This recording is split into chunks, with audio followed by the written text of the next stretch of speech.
guys, I wanted to show you guys how I make my green curry chicken today. So I hope you guys enjoy this recipe. Now this recipe can be made in so many ways. Adding your own vegetables to it is just basically the fun of making this dish. Now I prefer to make this dish with sauteing my chicken breast with a little bit of garlic and a little bit of onion with some olive oil, and then I'll put that aside. Now some of you might want to just go ahead and put the chicken breast along with the simmered coconut milk. That's also a great way to cook this dish. Now, instead of using the green curry paste that are available at the Asian markets, I like to use the Trader Joe's brand of Thai green curry simmer sauce. Now, this simmer sauce basically is a classic Thai curry, such as it says, sauce with coconut and lemongrass and the subtle kick of peppers. So basically with this simmer sauce, you could actually just add your chicken to it, or whatever kind of meat that you would want to add on to this Thai green curry sauce, and then add on to your whatever vegetables you want. So with this one, I like to add a can of coconut milk. And then on my green curry chicken recipe, I like to add a little bit of bell pepper, a little bit of green pepper, some Asian eggplant, and this time I'm using a little little Japanese eggplant. And you could also use some peppers, and the peppers that I prefer to use is the Japanese sweet chili peppers. These are not usually hot, but although sometimes I do get a batch that is hot. Now I like to add bamboo shoots to my green curry recipe. You could either get the bamboo shoots from a can or from a vacuum sealed pack, but mine, my local Asian market had these fresh bamboos that came into this container. So what I've done is soak this in water and just a little bit of salt for about an hour now to get rid of that smell that usually comes into the fresh bamboo shoots or the one that's canned.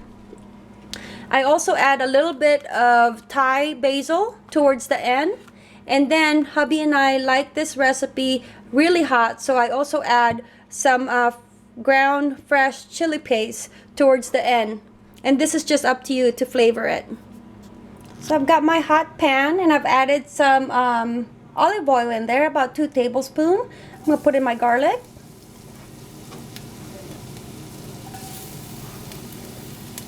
Let that heat up for a bit. I've got, for this, now especially for this dish, I got my wooden spoon, so it's a little bit more authentic. Now it's starting to brown up just a little bit. I'm gonna go ahead and add my onion. It's just a little, about a quarter size of an onion. I pre-sliced it. I love the smell of garlic and onion. That's why I prefer to saute my meats with a little bit of olive oil. It's just because I love the taste of garlic with the meat. And again, this is just my preference. Like I said, you could add your meat onto the simmering coconut milk and sauce that I'm going to use. And I'm going to go ahead and add my chicken breast. This is about 2 organic chicken breasts, and I've cut it into little nugget size.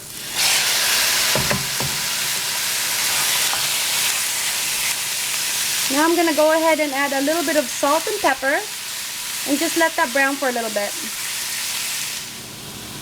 Alright, it's starting to cook the outside a bit more. And I'm just going to give this another 1 minute or so, and then I'm going to put it into the bowl halfway cooked. And like I said, the reason I do this is out of preference for myself. As you can see, the meat is now being flavored by the garlic and by the onions and the salt and the pepper. So I like, when I bite into my meat, I want it to have all those flavorings in there and not just the flavor of the coconut milk that it's been soaked into. Now that I've taken my chicken breast out, I'm going to go ahead and pour in my 1 can of coconut milk. I'm going to go ahead and let this simmer until it reduces down in size. And while this is simmering, I'm going to go ahead and cut up my vegetables. My coconut milk has been simmering. Now I went ahead and cut up my chili. Now this again is the Japanese sweet chili. So like that. And then I also went ahead and cut up my eggplant and I soaked it in water so that it doesn't turn brown. I'm going to wait just a minute or two before I add the eggplant. Okay. I'm going to go ahead, before I add on the eggplant, I'm going to go ahead and add my bamboo shoots that I've been soaking for about an hour. And you can add as much or as little as you like with all these vegetables. Now I'm going to go ahead and add the whole bottle of my green curry simmering sauce from Trader Joe's.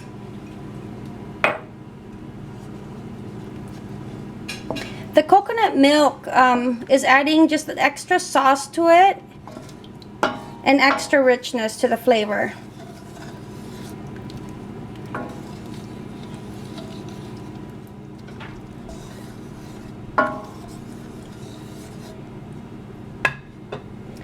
Now I'm just going to have that simmer, and along with that, I'm going to go ahead and add my eggplant.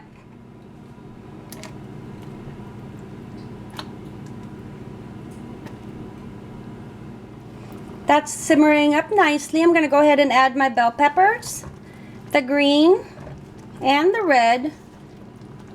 And this is brings a subtle taste to the curry. It just basically adds a lot of colors in there.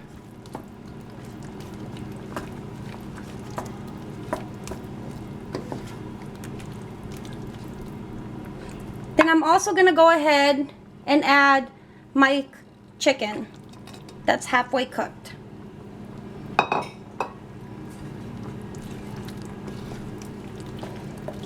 So the last vegetable to add onto this recipe now is my Thai basil. So I'm going to go ahead and prepare that up and then add on my chili paste to taste.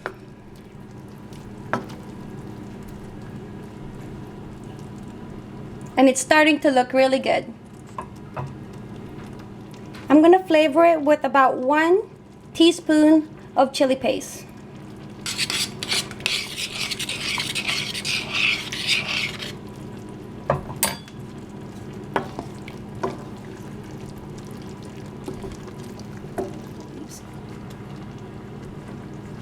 I've cut up my Thai basil leaves and then I'm just going to add that on.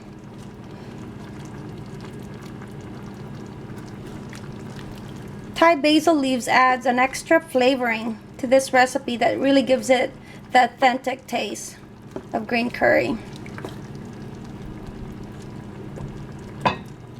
And that's it, guys. Very easy recipe, and basically the vegetables that I added in are just my preference. I hope you guys enjoyed this simple recipe of the green curry chicken. It's sweet and hot at the same time. Best to enjoy this dish over hot jasmine white rice. As always, thank you guys for watching A Simply Simple Life. Mahalo!